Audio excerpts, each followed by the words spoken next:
In this video, we are going to look at using the Python API in the Substance Automation Toolkit to generate a pixel processor that does more advanced math than you would want to tackle in the node editor.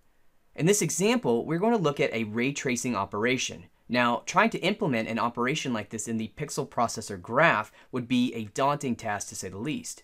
This demonstration showcases how the Python API provides a much better option for generating pixel processor functions with complex math operations. Here we have a set of Python types that overload the different types of math operations such as division and addition, max and min, the operations you typically use when doing computations. This means you can write Python code that looks readable and understandable, which instead of computing numbers, will actually generate a network of operations inside of a pixel processor function. Here we also have this SBS math Python file where we have all the types that handle the operations to make it easier to write the code. So now we'll run the Python script.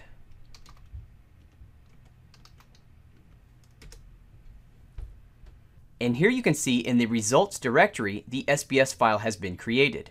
So now let's open this in Substance Designer and take a look. Here we are in Substance Designer, and here you can see the result of our computed ray traced example.